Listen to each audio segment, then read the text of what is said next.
हाँ जी, welcome back students. Good evening, good afternoon, good day, good morning, सत श्री अकाल, नमस्कार, आदाब।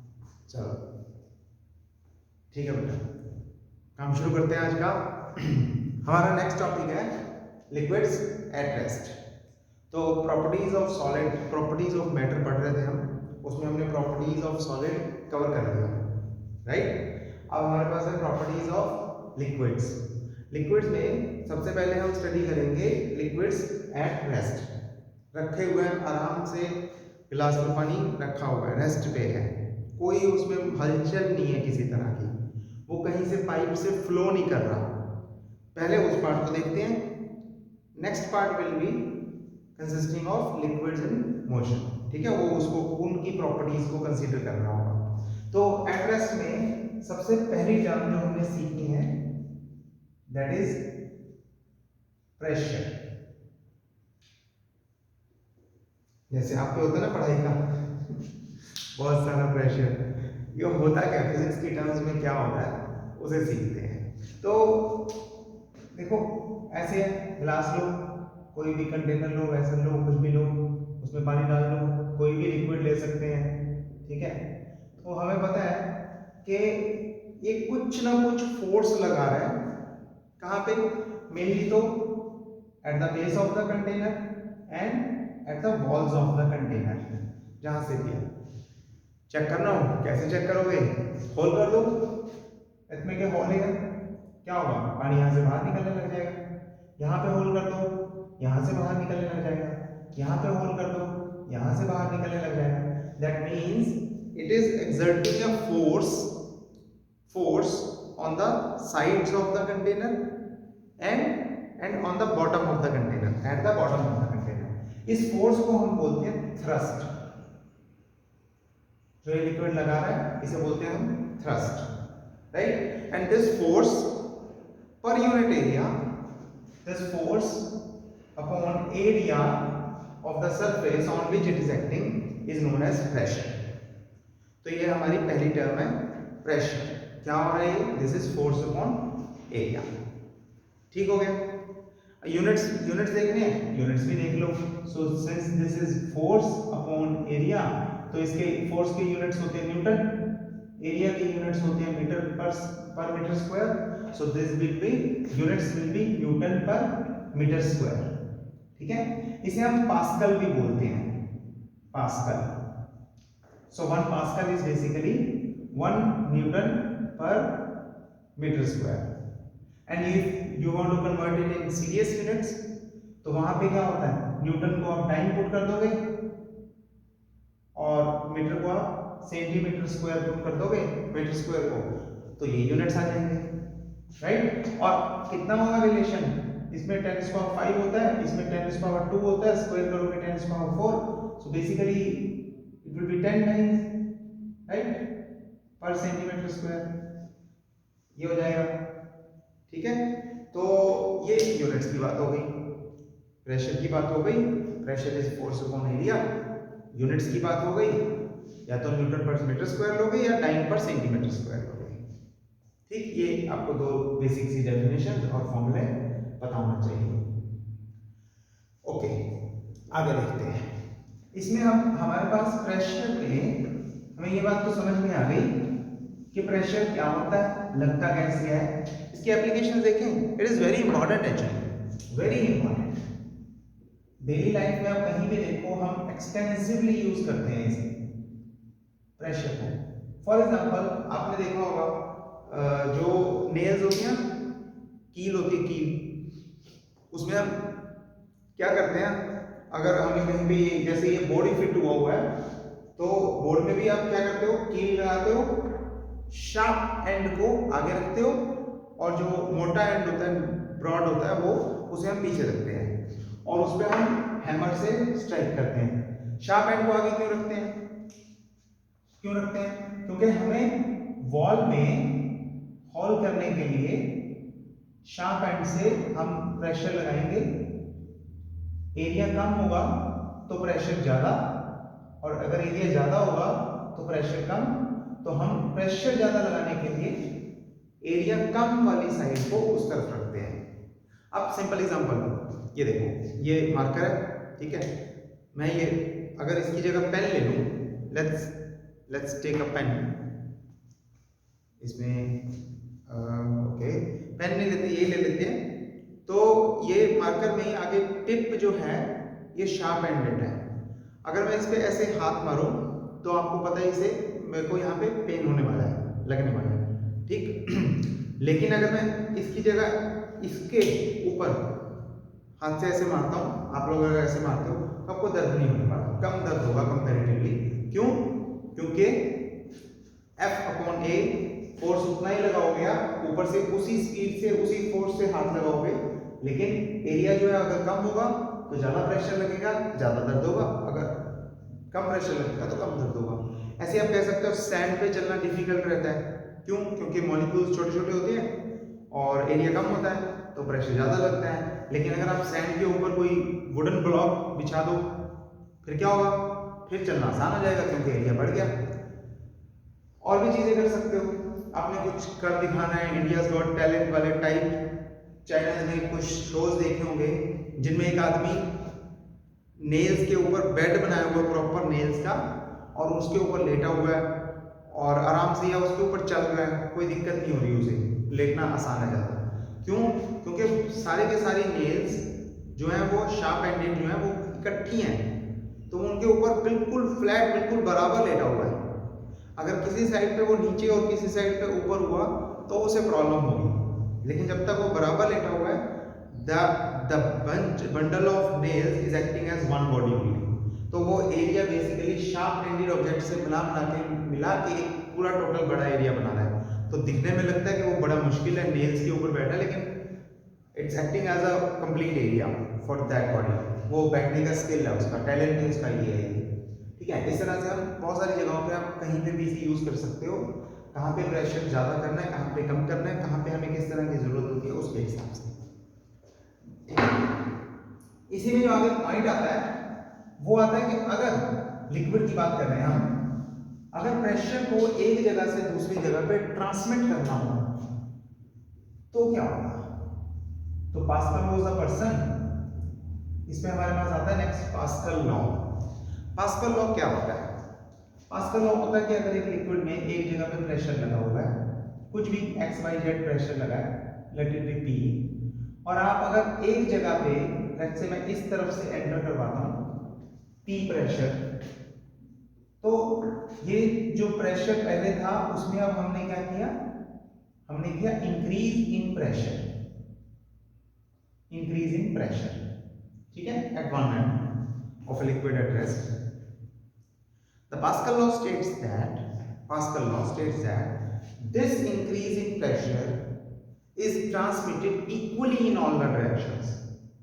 Transmitted equally.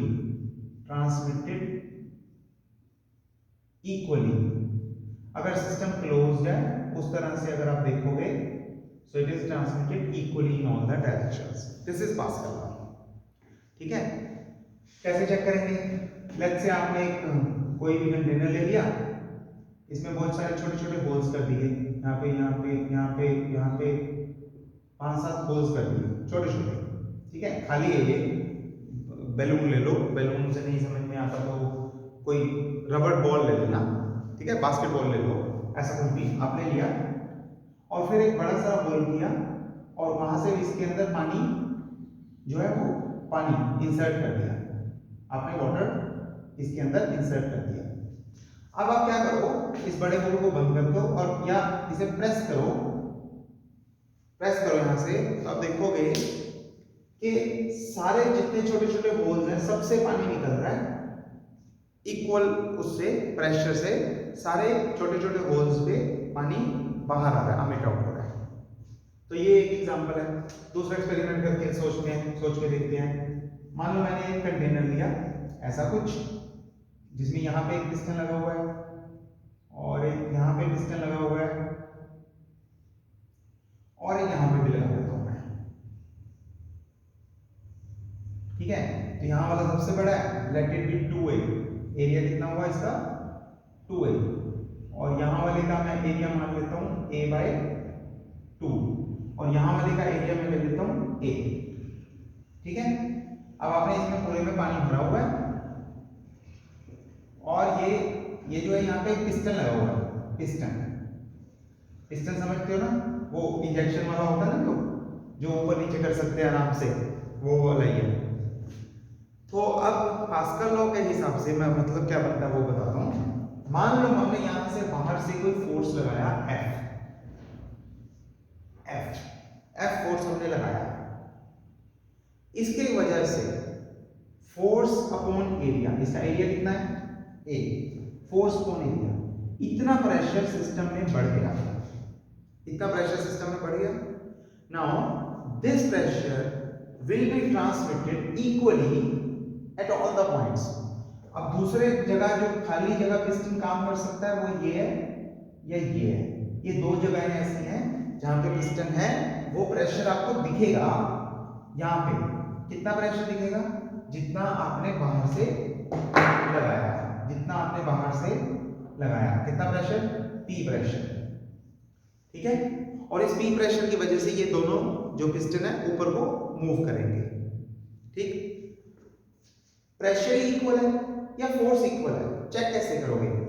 मैं चाहता हूं अगर इसे मैं मूव ना करने दूं तो मेरे को यहाँ पे फोर्स लगाना पड़ेगा जो नीचे को, क्योंकि ये प्रेशर इसे ऊपर को भेज रहा है, इसे रोकने के लिए यहाँ पे मेरे को नीचे को फोर्स लगाना पड़ेगा। तो हम चेक कर सकते हैं कि यहाँ पे हमें कितना फोर्स लगाना पड़ेगा, 2F, डबल फोर्स लगाना पड़ेगा इसे बैलेंस करने के लिए, ठीक है।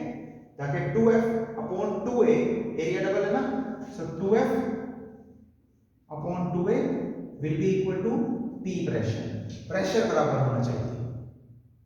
अब आप बताओ, यहां पे अगर मैं चाहता हूं कि ये ऊपर ना उठे तो कितना फोर्स लगाना पड़ेगा, यस कितना, F/2, F/2 क्यों, क्योंकि F/2 divided by A/2 is equal to P। तो pressure is transmitted equally, not the force, ठीक है। इस एक्सपेरिमेंट से, इस डेमो से भी आप मान पता लगा सकते हो, पास्कल लॉ को प्रूव कर सकते हो, समझ सकते हो, आराम से होता काम, कोई दिक्कत वाली बात नहीं है। Pressure is transmitted equally in all the directions.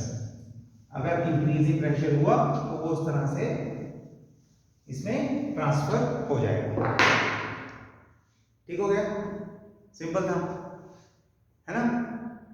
चलो आगे देखते हैं। आगे इसकी दो एप्लीकेशन देखनी है हमने, ठीक है।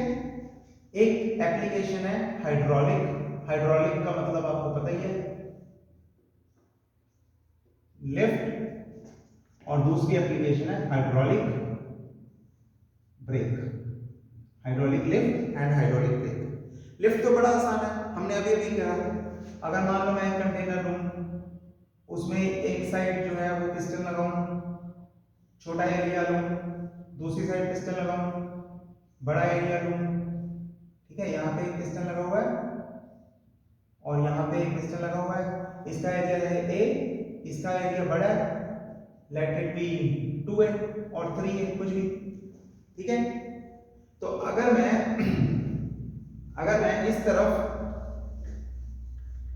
इस तरफ से फोर्स लगाऊंगा F, प्रेशर लगाऊंगा कुछ इसे नीचे को धकेलने के लिए, तो that pressure, this is filled with the liquid, completely filled with the liquid, that pressure will be transmitted to this, और ये क्या करेगा, इसे यहां से ऊपर उठाएगा। तो इसके ऊपर हम लोड रख देते हैं, लोड, कोई भी लोड रख देते हैं, और वो इसे क्या करेगा, ऊपर उठाएगा। और ज्यादा कितनी फोर्स से, क्योंकि इसका एरिया जितना ज्यादा है उतना ही ज्यादा फोर्स लगेगा, तो 2F से। अगर मैं यहाँ पे 5A एरिया ले लूंगा तो यहाँ पे 5F फोर्स लग जाएगा, ठीक है। क्यों, क्योंकि उतना ही प्रेशर ट्रांसमिट हो जाना है, सिंपल है। जो सर्विस स्टेशन में कार वगैरह को उठाते हैं ना हवा में, वो ऐसे उठाते हैं, उसमें यही होता है। जो सर्विस स्टेशन पे हैवी व्हीकल्स को लोड करने के लिए, ऊपर उठाने, अपलिफ्ट करने के लिए इस तरह की लिफ्ट यूज होती है।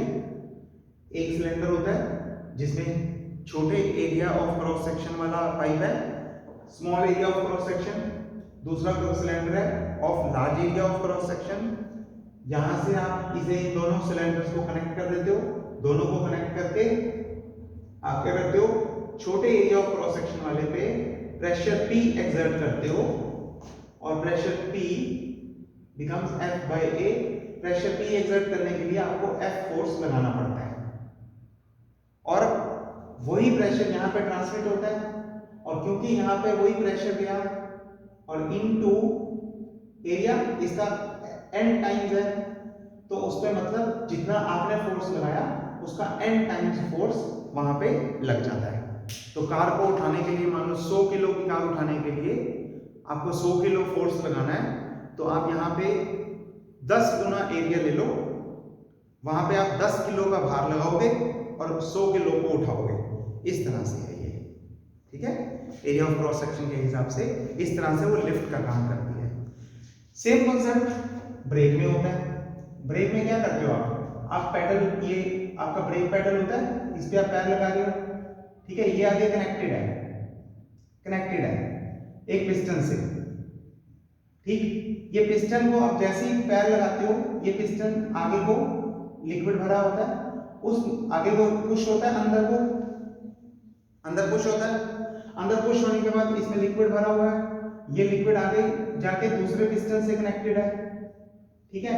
और यहाँ का एरिया ऑफ क्रॉस सेक्शन कम है, वहां का एरिया ऑफ क्रॉस सेक्शन ज्यादा है, यहाँ पे आपको कम फोर्स लगाना पड़ता है और ये पिस्टन आगे जाता है, यहाँ पे जाके ज्यादा फोर्स के साथ वो लिक्विड वहां पे प्रेशर ट्रांसमिट करता है। फोर्स ज्यादा हो गया, प्रेशर उतना ही रहा, प्रेशर इज ट्रांसमिटेड इक्वली, उतना उस पर ज्यादा फोर्स लगा। वो ज्यादा फोर्स किस पे लगेगा? वो लगेगा ब्रेक शूज पे, ब्रेक शू लगेगा, वो खुल जाएंगे, वो ओपन अप हो जाएंगे, यहाँ पे वो शू से कनेक्टेड होता है वो पिस्टन, ठीक है। और शू ओपन अप होंगे तो बाहर को फैलेंगे और बाहर होता है ड्रम, वो उसके साथ जाके स्टिक कर जाते हैं, उसको पकड़ लेते हैं, जाके उसके साथ चिपक जाते हैं, फ्रिक्शन बढ़ जाती है तो वो ड्रम को रोक देते हैं। सेम कॉन्सेप्ट, ठीक है। आपने पैडल पे थोड़ा सा फोर्स लगाया, वो थोड़े से फोर्स की वजह से छोटे से एरिया ऑफ क्रॉस सेक्शन पे लगाया, प्रेशर जनरेट हुआ, वो प्रेशर इक्वली ट्रांसमिट हुआ, उससे ब्रेक शू ओपन हुए, ओपन होके उन्होंने वाइड होके उन्होंने बाहर पे जाके क्या किया, उन ड्रम वालों को पकड़ लिया, ड्रम को, और उसे रेजिस्ट किया, रेजिस्टेंस से वो रुक गया। रुकने के बाद जैसे ही वो रुकता है, आप पैडल से पैर हटाते हो, वो वापस आ जाता है। फोर्स मल्टीप्लाई होके जा रहा है, क्यों? क्योंकि एरिया मल्टीप्लाई हुआ है। We always use pistons of different cross sections, different areas of cross sections. That's it, इतना ही था, ठीक है। तो आज का काम था हमारा प्रेशर, उसकी डेफिनेशन, उसकी एप्लीकेशन और पास्कल्स लॉ और उसकी एप्लीकेशंस, इतना काम आपने करना है। कल की हम क्लास में, अगली क्लास में मिलेंगे, और तब तक के लिए पढ़ते रहो और keep studying, keep enjoying. See you in the next class. Okay?